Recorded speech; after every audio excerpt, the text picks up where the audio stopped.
আসসালামু আলাইকুম, সবাইকে জানছি স্বপ্নের কিচেন ব্লগে আর একটা নতুন রেসিপির আমন্ত্রণ নিয়ে চলে এসেছি। আরও একটি দারুণ মজাদার নতুন রেসিপি নিয়ে। আর এই রেসিপিটা কিন্তু আসলে খুবই মজাদার।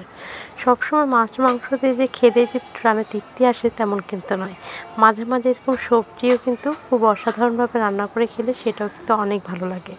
তাহলে চলুন দেখে আসি কীভাবে তৈরি করছি আজকের এই মজাদার চাপা শুটকি দিয়ে মিষ্টি কুমড়া ভাজি। আর এটা কিন্তু দেখতে যেমন লোভনীয় হয়েছে, খেতেও কিন্তু দারুণ মজা। তাই কথা না বাড়িয়ে আর কোনো নয়, চলে যাচ্ছি সরাসরি রান্না করতে।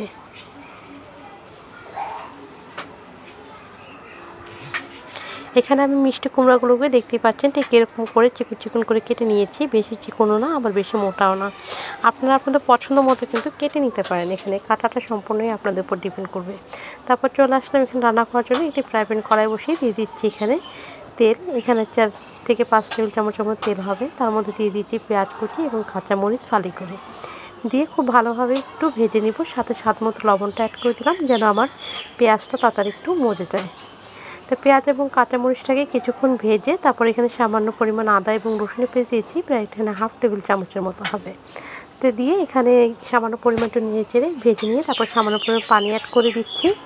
তারপর দিয়েছি এখানে শুকনো মরিচের গুঁড়া প্রায় 1.5 টেবিল চামচের মতো। আসলে মরিচের গুঁড়াটা কিন্তু বেশি লাগবে, শুটকি যে কোনো তরকারির মধ্যে কিন্তু মরিচের গুঁড়াটা বেশি ভালো লাগে। দিয়েছি হাফ টেবিল চামচ হলুদের গুঁড়া, হাফ চা চামচ জিরের গুঁড়া এবং হাফ চা চামচ ধনিয়ার গুঁড়া দিয়ে খুব ভালোভাবে মশলাটাকে কষিয়ে নিতে হবে।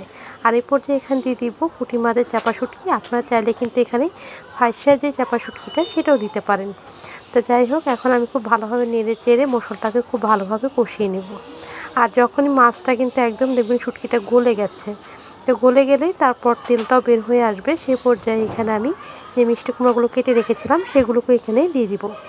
দিয়ে মশলার সঙ্গে খুব ভালোভাবে মিক্স করে ঢাকনা দিয়ে ঢেকে অল্প আঁচে রান্নাটা করব। তো সামান্য পরিমাণের সাথে একটু পানিও অ্যাড করে দিচ্ছি যেন আমার মিষ্টি কুমড়োটা খুব ভালোভাবে সেদ্ধ হয়, কিন্তু অতিরিক্ত বেশি পানি দেওয়ার প্রয়োজন নেই।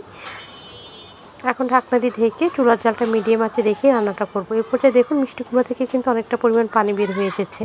তা এখন আমি সুন্দর করে অল্প অল্প জালে কিন্তু মিষ্টি কুমড়াটা রান্না করে নিব। আর মাঝে মাঝেই কিন্তু এরকম ঢাকনাটা খুলে নেড়ে চেড়ে দিব। তো এরকম মাঝে মাঝে ঢাকনা খুলে দেখতে পাচ্ছেন নাড়াচাড়া করে দিচ্ছি।